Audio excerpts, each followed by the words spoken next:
Hello, welcome back to my channel. आज मैं आपको एक ऐसा पॉइंट बताने वाली हूँ जो आपने रेयरली यहाँ यूट्यूब पे सुना होगा कि ब्रेकअप के बाद का पॉइंट कि हमें बेसिकली करना क्या चाहिए, या फिर किसी ने इसके बारे में बात की होगी। लेकिन उस पॉइंट तक सुनने से पहले आप इस वीडियो के बिल्कुल एंड तक बने रहिए एंड तब आपको पता चलेगा कि एग्जैक्टली वो पॉइंट है क्या, और वो आपको बहुत ज़्यादा हेल्प आउट करने वाला है। एंड जैसे कि हम सुनते हैं कि लोग कहते हैं कि ब्रेकअप के बाद आपको उस चीज़ में फोकस करना चाहिए जिसमें आपका मन लगे। आपको अपना ध्यान हटाना चाहिए, कुछ अपने ऊपर ध्यान लगाना चाहिए। I agree, I totally agree कि जो भी लोग बोलते हैं वो सही बोलते हैं। बट मैं इस बात से भी एग्री करती हूँ कि मुझे पता है कि after breakup it's not possible for us कि हम बिल्कुल नेक्स्ट डे से जो हमें अच्छा लगता है वो हम करने लग जाएं। Obviously it's totally not possible. Plus 2-3 दिन में भी हम नहीं कर सकते हैं, क्योंकि हम उस रिलेशनशिप में अपने आप को इतना लॉस्ट कर चुके होते हैं कि वापस से अपने सेल्फ में आना हमें टाइम लगता है। राइट, हम ऐसा नहीं कर सकते कि आज हमारा ब्रेकअप हुआ और कल चलो हम किसी वॉक पे निकल गए और हमने कुछ और करना, अपनी हॉबी करना स्टार्ट कर दिया, हम वर्कआउट पे निकल गए।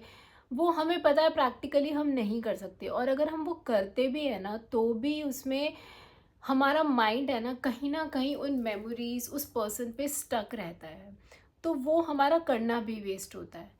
तो इसमें हमें हरी करना ही नहीं चाहिए। सबसे पहले जो हमें करना चाहिए ना, वो करना चाहिए कि हमें हमारे इमोशंस के साथ बैठना चाहिए। हमें हमारे साथ बैठना चाहिए कि हमारे जो कोई भी इमोशंस आ रहे हैं उनको हमें रिलीज़ करना चाहिए। क्योंकि हम इतने हैवी, इतने ओवरवेल्म्ड हुए हुए होते हैं अंदर से, क्योंकि ऑलरेडी हमारा एक रिलेशनशिप टूटा हुआ होता है, तो हम ऑलरेडी इतने ओवरवेल्म्ड हुए हुए होते हैं कि हमारे दिमाग में वो इमोशंस इतने हावी होने लग जाते हैं कि उनको हमें रिलीज़ करना बहुत ज़रूरी होता है। तो first of all it's very important to release those emotions. And जब आप वो इमोशंस रिलीज़ करते हो ना, धीरे धीरे जब आपका अंदर का चेस्ट, आपका दिमाग, आप जो भी हैवीनेस होती है वो जब रिलीज़ होना स्टार्ट होती है, तब जाके आप उस पर कुछ करने का आपको मन करता है। आपको लगता है कि यार अब मैं कुछ कर सकूं, क्योंकि होता क्या है, हमारे ब्लॉकेजेस जब उस इमोशंस की वजह से रिलीज़ हो जाते हैं ना, तो हमें समझ में आने लगता है कि अब हम हमारे लिए क्या कर सकते हैं। तो डेफिनेटली इट टेक्स टाइम, लेकिन इम्पॉर्टेंट ये है कि हमें हमारे इमोशंस को सप्रेस नहीं करना है, हमें उन्हें रिलीज़ करना है।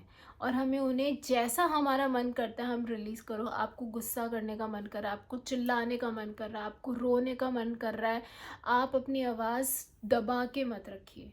गो इन अ रूम, एक रूम में जाइए, आपको चिल्लाना है आप चिल्लाइए, आपको रोना है आप रोइए, just take it out everything, बाहर निकाल दो, जो कुछ भी है उसको बाहर निकाल दो।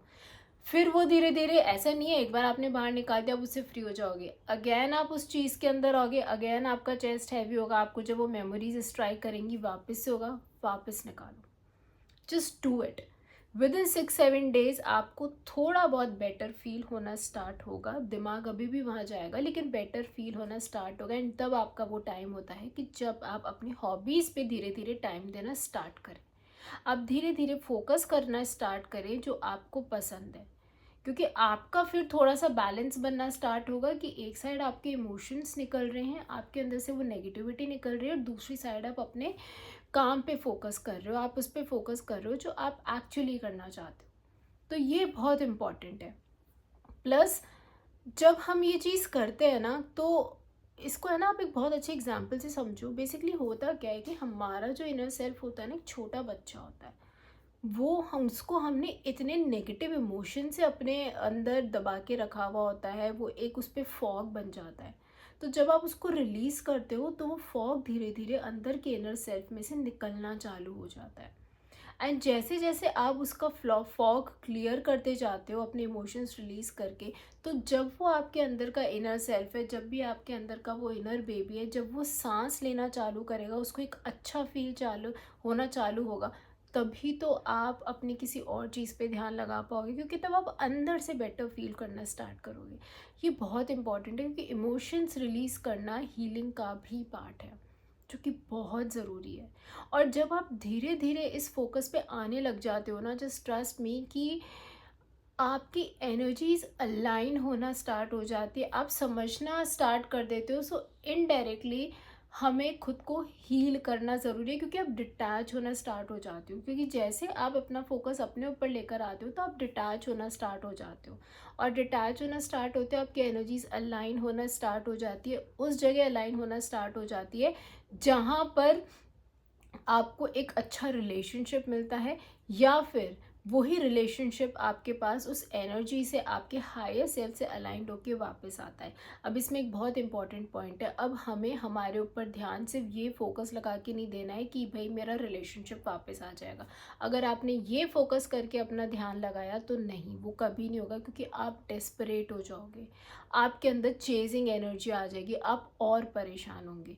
तो कभी ये नहीं सोचना है कि मैं अपने आप को डिटैच इसलिए कर रहा हूँ कि वो मेरे पास सामने वाला पर्सन आ जाएगा, ये कभी नहीं करना। और हमें यार जब खुद पे ध्यान करना होता है, जब हम ऑलरेडी किसी पर्सन में लॉस्ट है, लेकिन अब हमें खुद में लॉस्ट होना होता है, तो वो भी हम किसी पर्सन को लेकर लॉस्ट होंगे, तो वो तो बहुत गलत बात है ना। मतलब हम हमारे से सेल्फ जस्टिस तो कर ही नहीं रहे, तो वो भी बहुत गलत बात है। तो हमें हमारे ऊपर खुद को ध्यान देना चाहिए, लेकिन उसका रीज़न हम खुद होने चाहिए, वो पर्सन नहीं होना चाहिए कि वो हमें मिल जाएगा, राइट। अब हम आते हैं सबसे इम्पॉर्टेंट पॉइंट पे, जिस पॉइंट की मैं बात कर रही थी। तो बेसिकली वो पॉइंट है कि अगर रिलेशनशिप आपका टूटा है, आप ब्रेकअप वाले फेस पे आए हो, तो कभी अपनी टाइम लिमिट सेट मत करना कि मेरे को इस टाइम लिमिट में ब्रेकअप से बाहर निकलना है। ये बहुत इंपॉर्टेंट चीज़ है, क्योंकि मोस्टली वीडियोस में हम ये देखते हैं कि 21 डेज़ का हम मेथड कर लेंगे, 40 डेज़ का कर लेंगे, या एक महीने में हम निकल जाएंगे। वो हम करते जाते हैं, बट कुछ असर ही नहीं होता है, और वो होगा भी नहीं कुछ असर।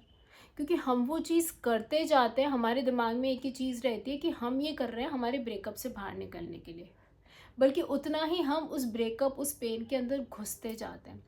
कभी टाइम लिमिट मत सेट करो, खुद को ईजी रखो, खुद को अलाउ करो, खुद को हील होने के लिए अलाउ करो। ब्रेकअप होगा तो एक दो दिन तो आप ऑलरेडी परेशान होगे, आप खुद का माइंड सेट करोगे। अब उसमें आप टारगेट सेट कर रहे हो कि मुझे 7 दिन और 10 दिन में बाहर निकलना है, तो आप अपने आप को प्रेशराइज कर रहे हो।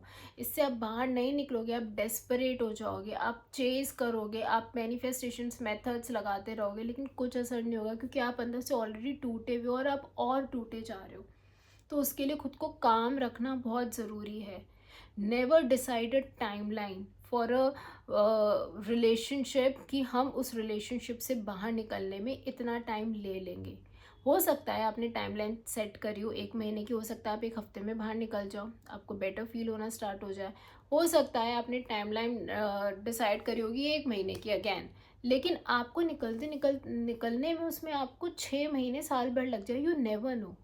तो कभी मत करो, लेकिन हाँ, अपने माइंड में ये बिलीफ रखना बहुत इम्पॉर्टेंट होता है कि मुझे इस चीज़ से बाहर निकलना ही निकलना है, राइट। क्योंकि कई बार क्या होता है, जब हम इस प्रोसेस में आते हैं ना, जब हम अपने ब्रेकअप से बाहर निकल रहे होते हैं, कई बार हमारे एक्स वापस आते हैं, वो हमें या तो कांटेक्ट कर लेते हैं, मैसेज करते हैं, तो हम वापस ट्रिगर हो जाते हैं।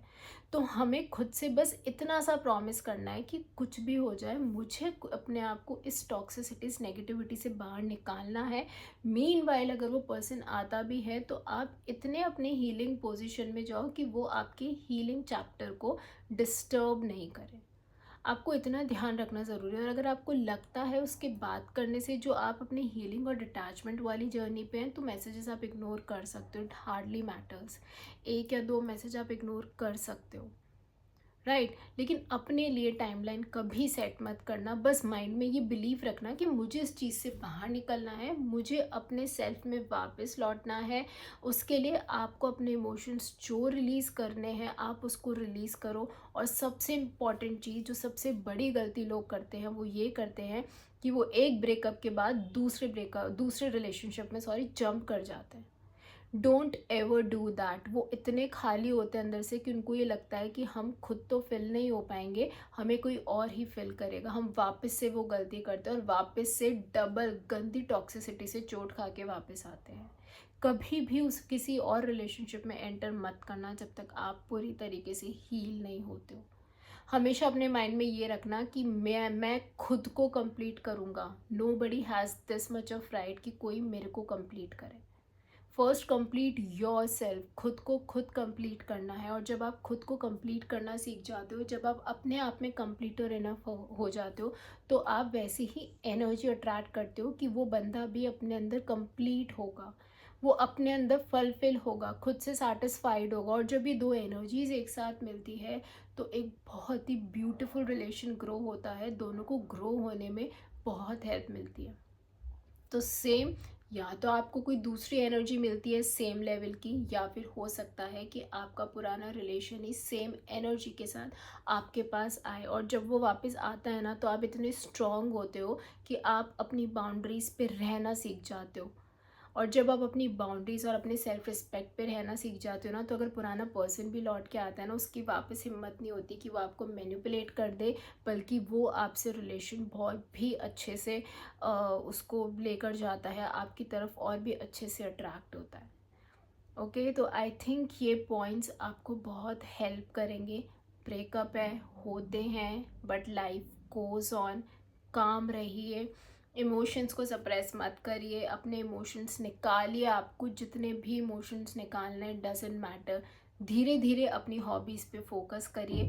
किसी भी चीज़ में रश मत करो कि अब मेरा ब्रेकअप हुआ है, मुझे नेक्स्ट डे अपनी हॉबीज़ पे जंप करना है, वर्कआउट्स पे जंप करना है। नहीं, कोई बात नहीं, 1 2 3 दिन अपने लिए टाइम लो, अपने साथ बैठो, अपने से बात करो। Do that. हीलिंग बहुत इंपॉर्टेंट है। हीलिंग कैसे क्या करनी है, मैं उस पर एक वीडियो भी बनाऊंगी कि आप कैसे हीलिंग कर सकते हो, और वो बहुत ज़्यादा इम्पॉर्टेंट है एक्चुअली करना। ओके, अपना ध्यान रखिए, अपने आप से प्यार करें, अपने आप को कंप्लीट करिए। Take care of yourself बहुत सारा। Bye bye.